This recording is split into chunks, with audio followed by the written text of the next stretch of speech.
معزز ناظرین السلام علیکم۔ آپ کے سامنے پیش خدمت ہے قصہ حضرت ابراہیم علیہ السلام۔ معزز ناظرین، جیسا کہ آپ نے دیکھا حضرت ابراہیم علیہ السلام پارٹ 2 ویڈیو میں کہ کس طرح نمرود نے حضرت ابراہیم علیہ السلام کو آگ میں ڈالا، مگر وہ آگ حضرت ابراہیم علیہ السلام کا کچھ بھی نہ بگاڑ سکی اور اللہ تعالیٰ نے کس طرح ان کا ساتھ دیا۔ پیارے ساتھیوں، ایک روایت کے مطابق جب کافروں نے حضرت ابراہیم علیہ السلام کو آگ میں ڈالنے کے لیے باندھا تو آپ نے اس وقت یہ دعا پڑھی، لا الہ الا انت سبحانک لک الحمد ولک الملک لا شریک لک۔ جب آپ علیہ السلام کو منجنیق سے آگ میں ڈالنے لگے تو منجنیق میں آپ نے یہ دعا پڑھی، حسبنا اللہ و نعم الوکیل۔ قوم ابراہیم کا انجام۔ اللہ تعالیٰ کی سنت ہے کہ جب کوئی قوم اپنے نبی کی دعوت قبول نہیں کرتی اور اس پر حجت تمام ہو جاتی ہے تو نبی ایمان لانے والوں کے ساتھ وہاں سے ہجرت کر جاتا ہے، پھر اس قوم کو سماوی یا ارضی آفات سے دوچار کر دیا جاتا ہے۔ حضرت ابراہیم علیہ السلام کی ہجرت کے بعد ان کی قوم پر کیا عذاب آیا، اس کی تفصیل اگرچہ قرآن پاک میں موجود نہیں ہے، مگر حضرت ابراہیم علیہ السلام کی قوم کا شمار بھی ایسی قوموں میں کیا جاتا ہے جن پر ضرور کوئی عذاب آیا ہوگا، جس کے بارے میں حضور پاک صلی اللہ علیہ وسلم کو مخاطب کر کے اللہ تعالیٰ فرماتا ہے، جس کا ذکر ہمیں سورہ توبہ کی آیت نمبر 70 میں چند ایسی قوموں کے بارے میں ملتا ہے۔ چنانچہ ممکن ہے اسی طرح کوئی تباہی حضرت ابراہیم علیہ السلام کی ہجرت کے بعد کے زمانے میں بھی ہوئی ہوگی۔ عصری تحقیقات کے نتیجے میں بابل میں زیر زمین جو عمارتیں ملی ہیں وہ سیاہ اور جلی ہوئی حالت میں ہیں۔ ان سے اندازہ لگایا گیا ہے کہ کلدہ اور اشور میں کسی زمانے میں بڑے پیمانے پر آگ لگی ہوگی۔ کیا عجب کہ جن لوگوں نے اللہ کے نبی کو آگ میں زندہ جلانے کا منصوبہ بنایا تھا وہ خود آگ کے عذاب میں مبتلا ہو گئے ہوں، واللہ عالم۔ پیارے دوستوں، 4 بادشاہ ایسے گزرے ہیں جنہوں نے پوری دنیا پر حکومت کی ہے۔ ان میں سے 2 مومن اور 2 کافر ہیں۔ مومن بادشاہ حضرت سلیمان علیہ السلام اور حضرت ذوالقرنین رضی اللہ تعالیٰ عنہ ہیں، اور کافر بادشاہ بخت نصر اور نمرود بن کنعان ہیں۔ ان کے علاوہ پوری دنیا پر حکومت کسی نے نہیں کی ہے۔ حضرت ابراہیم علیہ السلام کی ولادت نمرود بن کنعان کے زمانے میں ہوئی۔ نمرود بن کنعان بڑا جابر بادشاہ تھا۔ بابل اس کا دارالخلافہ تھا۔ سب سے پہلے اسی نے تاج شاہی اپنے سر پر رکھا، اس سے پہلے کسی بادشاہ نے تاج نہیں پہنا تھا۔ روایتوں سے ہمیں یہ بھی پتہ چلتا ہے کہ نمرود کی ماں نے زنا کرا لیا تھا، جس سے نمرود پیدا ہوا تھا کہ سلطنت کا کوئی وارث پیدا نہ ہوگا تو بادشاہت ختم ہو جائے گی۔ نمرود نے ایک رات خواب یہ دیکھا کہ ایک ستارہ نکلا اور اس کی روشنی میں چاند، سورج وغیرہ سارے ستارے بے نور ہو کر رہ گئے اور اس سے شدید خوف و ہراس پیدا ہو گیا۔ نمرود نے صبح کو دربار میں نجومیوں اور کاہنوں کو بلایا اور ان سے اس بارے میں سوال کیا تو کاہنوں اور نجومیوں نے اس خواب کی یہ تعبیر دی کہ اس سال ایک فرزند پیدا ہوگا جو تیری اور تیری بادشاہی کی ہلاکت کر دے گا۔ یہ سن کر نمرود بے حد پریشان ہو گیا اور اس نے یہ حکم دیا کہ میرے شہر میں اس سال جو بچہ پیدا ہو وہ قتل کر دیا جائے۔ چنانچہ ہزاروں بچے قتل کر دیے گئے، مگر تقدیر الہی کو کون ٹال سکتا ہے۔ جب حضرت ابراہیم علیہ السلام اپنی والدہ کے بطن اطہر میں تشریف لے آئے تو نجومیوں نے حساب لگا کر نمرود کو بتایا کہ جس بچے کے بارے میں بتایا تھا وہ تو اپنی ماں کے بطن میں آ گیا ہے۔ نمرود نے اور تیزی کے ساتھ پیدا ہونے والے بچوں کو قتل کروانا شروع کر دیا۔ حضرت ابراہیم علیہ السلام کی ولادت کا وقت قریب ہوا تو ان کی والدہ شہر سے باہر ایک پہاڑ کی غار میں چلی گئی اور وہاں حضرت ابراہیم علیہ السلام کی ولادت ہو گئی۔ بہرحال نمرود حضرت ابراہیم علیہ السلام کا کچھ بھی نہ بگاڑ سکا۔ جیسے کہ آپ اس ویڈیو میں سن چکے ہیں اور دیکھ چکے ہیں کہ آگ میں ڈالنے کے باوجود بھی نمرود حضرت ابراہیم علیہ السلام کا کچھ بھی نہ کر سکا۔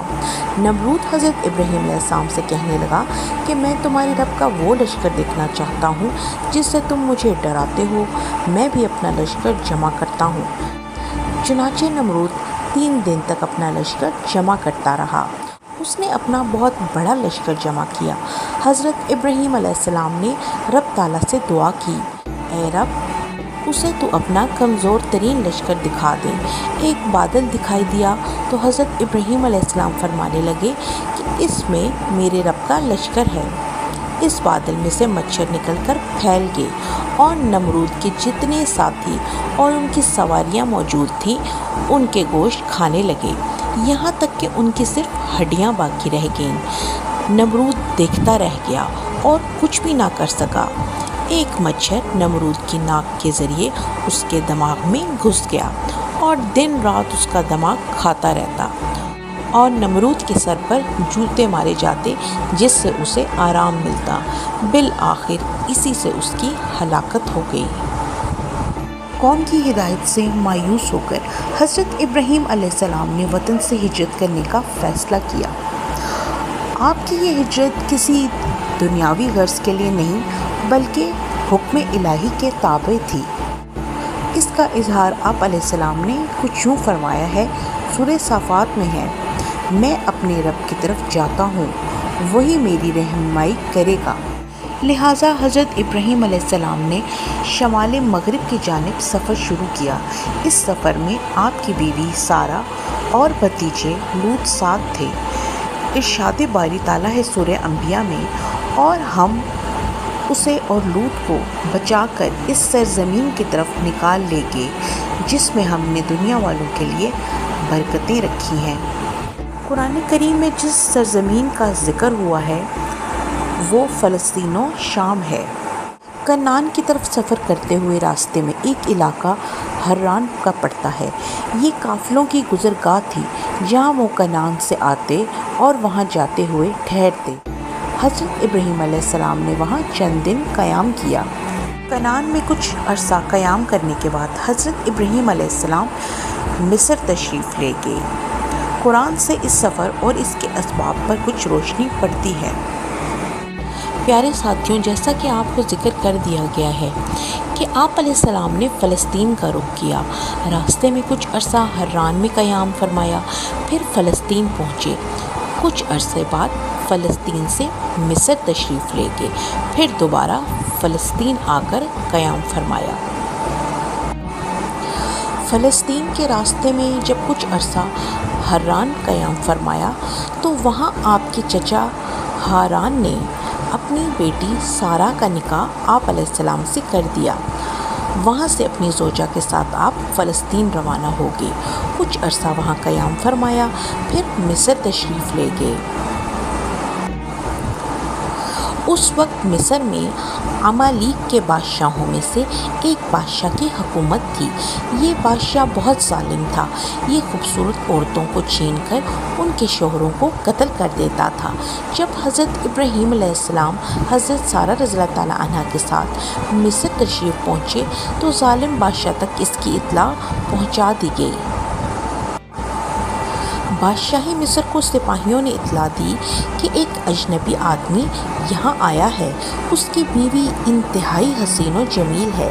چنانچہ بادشاہ نے حضرت ابراہیم علیہ السلام کو دربار میں طلب کیا اور پوچھا کہ تمہارے ساتھ یہ کون ہے؟ آپ علیہ السلام کو اس ظالم کا یہ طریقہ معلوم تھا کہ بیوی کہوں گا تو یہ مجھے قتل کر دے گا اور بیوی کو چھین کر لے جائے گا۔ چنانچہ آپ علیہ السلام نے اسے جواب دیا کہ یہ میری بہن ہے، یعنی کہ اسلامی بہن یا چچا زاد بہن ہے۔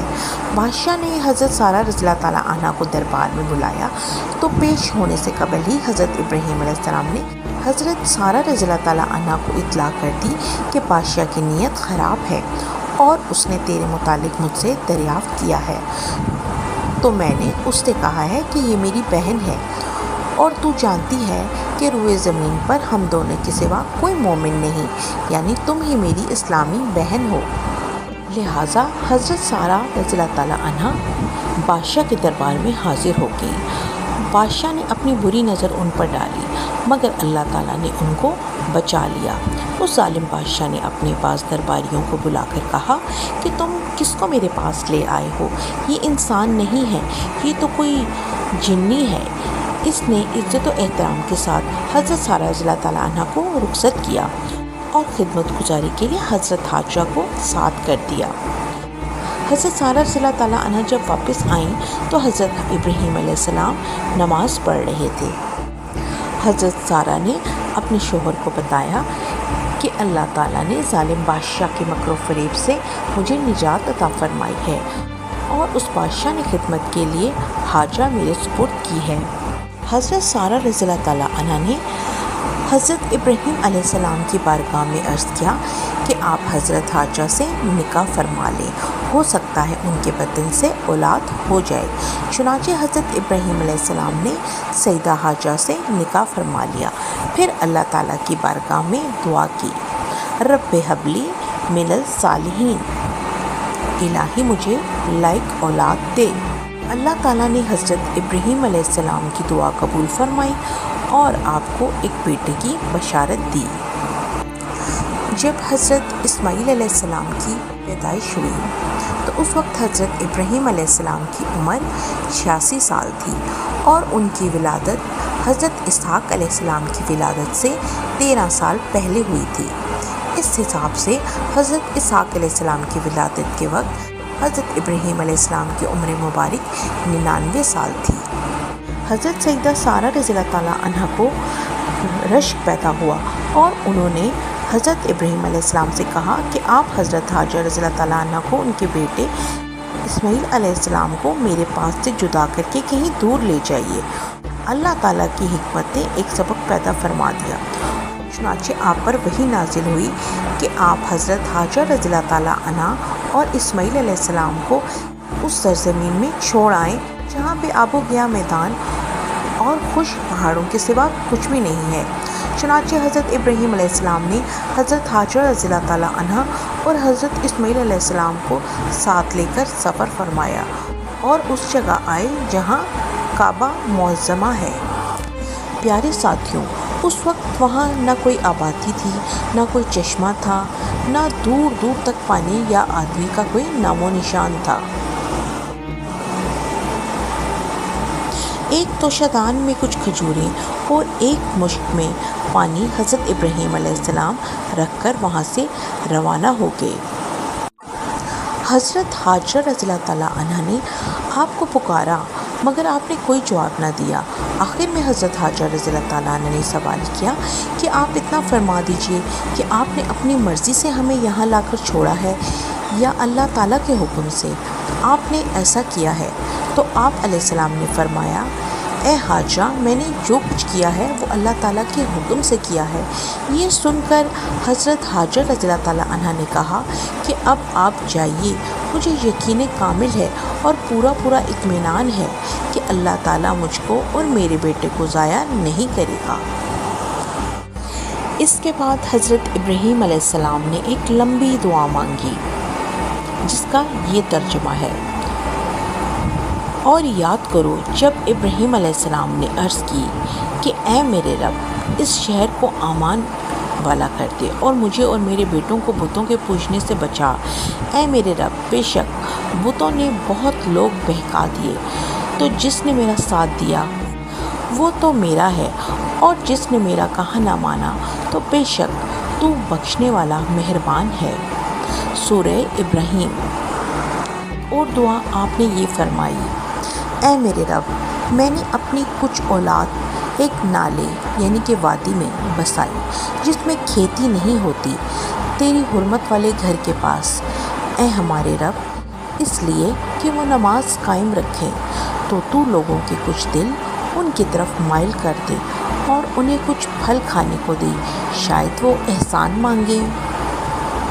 اس کے علاوہ ایک اور دعا مانگی جس کا ذکر سورہ ابراہیم ہی میں ملتا ہے، اے میرے پروردگار، مجھے نماز کا قائم کرنے والا رکھ اور کچھ میری اولاد کو، اے ہمارے رب، اور ہماری دعا سن لے۔ اے ہمارے رب، مجھے بخش دے اور میرے ماں باپ کو اور سب مسلمانوں کو جس دن حساب قائم ہوگا۔ چند دنوں میں کھجوریں اور پانی ختم ہو جانے پر حضرت حاجرہ رضی اللہ تعالیٰ عنہ پر بھوک اور پیاس کا غلبہ ہوا اور ان کے سینے میں دودھ خشک ہو گیا اور بچہ بھوک و پیاس سے تڑپنے لگا۔ حضرت حاجرہ رضی اللہ تعالیٰ عنہ نے پانی کی تلاش و جستجو میں 7 چکر صفا و مروہ کے دونوں پہاڑوں میں لگائے۔ حضرت ابن عباس رضی اللہ تعالیٰ عنہ فرماتے ہیں کہ اسی وجہ سے لوگ صفا و مروہ کی سعی کرتے ہیں، 7 چکر لگاتے ہیں۔ بہرحال پانی کا کوئی سراغ دور دور تک نہیں ملا۔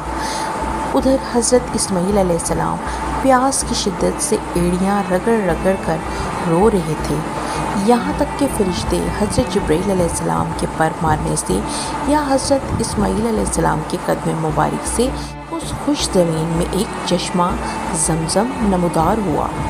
اس کے پانی میں دودھ کی خاصیت تھی کہ یہ غذا اور پانی دونوں کا کام کرتا تھا، چنانچہ یہی زمزم کا پانی پی پی کر حضرت حاجرہ رضی اللہ تعالیٰ عنہ اور حضرت اسماعیل علیہ السلام زندہ رہے۔ رسول اللہ صلی اللہ علیہ وسلم نے فرمایا، اللہ تعالیٰ حضرت اسماعیل علیہ السلام کی والدہ پر رحم فرمائے، اگر وہ جلدی نہ کرتی تو زمزم ایک بہنے والا دریا ہوتا۔ حضرت ابراہیم علیہ السلام کی دعا قبول ہوئی اور قبیلہ جرہم نے اس طرف سے گزرتے ہوئے ایک پرندہ دیکھا تو انہیں تعجب ہوا کہ بیابان میں پرندہ کیسا، شاید کہیں چشمہ نمودار ہوا ہے۔ جستجو کی تو دیکھا کہ چشمہ زمزم شریف میں پانی ہے۔ یہ دیکھ کر ان لوگوں نے حضرت حاجرہ سے وہاں بسنے کی اجازت چاہی۔ انہوں نے اس شرط سے اجازت دی کہ پانی پہ تمہارا حق نہ ہوگا، وہ لوگ وہاں بسیں۔ حضرت اسماعیل علیہ السلام کی پرورش وہیں پر ہوتی رہی اور اس کے بعد حضرت ابراہیم علیہ السلام وقتاً فوقتاً براق پر سوار ہو کر وہاں تشریف لاتے رہے، اپنی زوجہ اور اپنے بیٹے سے ملاقات کرتے رہے۔